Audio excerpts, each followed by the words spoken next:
Ladies and gentlemen, welcome back to Data Dispatch. Hope you guys are having a wonderful day. We see a large shift in the market today after the Fed has basically pinpointed at when the first interest rate cuts are going to be happening. We're going to be covering what this statement was and really how this impacted and led to a very large rebound within the tech market. And especially Palantir follows behind this boat. We're going to be talking about why this is incredibly important, especially as Palantir has reclaimed a very important support zone with earnings that's going to be happening Monday post-market. Ladies and gentlemen, there's a lot of volatility, not only in Palantir, but in this whole economy right now. We also have some interesting things going on with NVIDIA. So let's stop wasting the time. Let's get into it. If you are a new or returning viewer, hit that like button, subscribe for daily videos, and of course, I'm not a financial advisor. I'm collecting all the data and dispatching it to you. Pop it up on the screen here. What you can see is Palantir Technologies closes at 26.89 and is up over 27 in the after hours, up about 3% including the after hours. What we see here with PLTR, you can see this support level that has really started to formulate right at about that 27s. And why this is important is because remember, earnings is going to be happening here August 5th post-market. We don't have a ton of trading days left. We're going to be talking about what kind of volatility we can expect, and especially with possible resistance up at the 30s. Volume, it is at about 29 million. And quickly looking here at the options market, we see a lot of call volume here at the 28, even at the 29, and even at the 30. We're still seeing call volume that is being purchased for end of the week expiration dates. Now, let's talk about what happened in the market that triggered this big reversal, and that's the S&P 500 jumps to the best day in 5 months as tech rebounds. Rate cuts are in the vicinity. Now, the widespread news coming here as Treasury yields eased in the bond market after the Fed gave the clearest indication yet that it could begin lowering those interest rates in September. He said that policymakers here are basically getting closer to the point of comfort about inflation, where they could see rate cuts for the first time since we've seen them at all-time highs for a long time. Now, we think that time is approaching. This is what Powell said right here. And if we do get the data that we hope we get, this is another CPI data, basically consumer price index, lots of different data sets that the Fed does rely on in terms of a gauge and how the economy is running in terms of inflation. If they get another cooling sign, that I think is when it'll lock in moment of the reduction of the policy rate will occur, and that'll be definitely on the table for September meeting. That is my prediction. Now, as we see this, we see a lot of buying pressure and momentum coming into the market due to this news.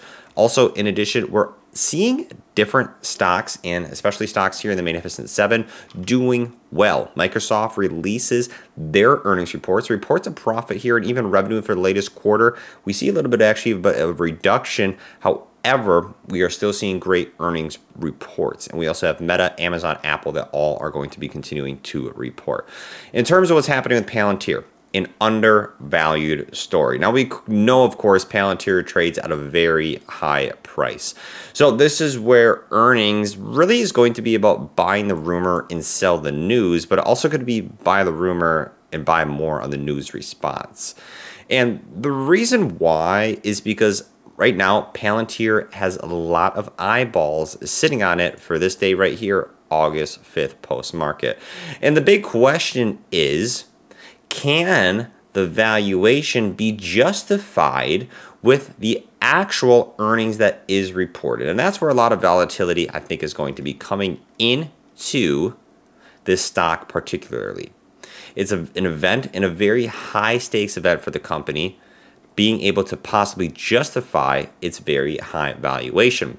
This is a big criticism, and it's really been highlighted here in the previous few weeks. So I think if Palantir misses the boat by anything, that's where we're going to see a little bit of a pullback. However, coupled here with the anticipation of market rates that will cut, interest rates that will cut, the momentum that we're seeing in the rebound, the S&P 500 having the best day in 5 months, this is where that breakthrough through 30, if Palantir has a good positive earnings, could occur. Now, there's a lot of resistance here at the $30 level. It'll be interesting to see what happens here. And this is why it's incredibly important, of course, to always use risk management and risk assessment, especially for more speculative AI stocks that like to get very, very volatile around earnings. Now, one thing that we talked about in yesterday's video, recap here. Citi raising its price targets, even though they're still talking about government uncertainty. We're also seeing Jeffrey also raising their price targets to $28 per share. Now, they have expressed caution within software industry within the last few months, and the company's commercial arm, they're especially expecting them to perform well despite governmental uncertainty. That's where Citi comes with their opinion. And we see here gaining these momentums into the fact that 28, that's only $1 away. So if that does happen, that's great. But like I said, I'm more importantly going to be looking at that $30 level, as I think that will be more critical. Now, Jefferies also raised their price target to 28 this morning from the prior target of 24, while also reiterating the hold rating. So they're basically issuing these cautions here while still raising their price target. So they're kind of fighting back and forth with each other. One big thing that we are seeing in terms of the broader market that got brought up today was NVIDIA stock going 12% higher after strong AMD results, a bullish call from Morgan Stanley too.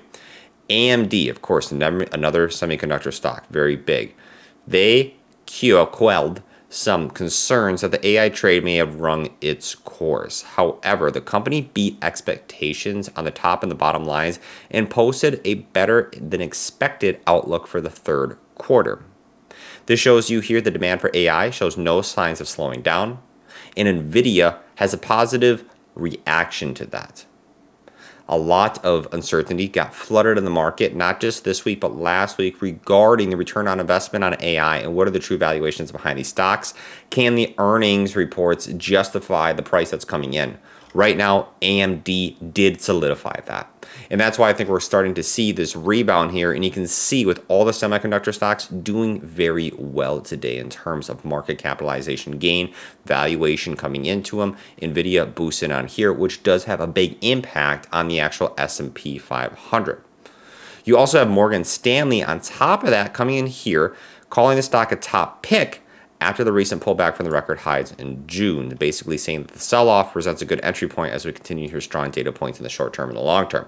Now, where NVIDIA sits right now is at about 117, 121, including the after hours. You can see this rebound here is starting after that support was triggered in a reversal right at that 100. So we'll be taking a look at this. And of course, talking about small caps, that's also a big trendy thing. Still continuing to see money coming into this ETF, and that is because with interest rates that are now even more expected to have their first cut in September, this means that these smaller companies obtaining debt will be cheaper. They can borrow more money at a cheaper price, which allows them to grow and expand at a quicker rate, and we're predicting them to continue to do well with this type of scenario. And that's what we're seeing with IWM. Let me know, what do you think down in the comments? Do you think this is a good reversal in the market as we continue here? Do you think we're going to see that momentum pushing to that $30 level of resistance? Or do you think we're going to have a red day tomorrow because the economy is incredibly volatile right now? Peace out, take care, and I'll catch you guys later.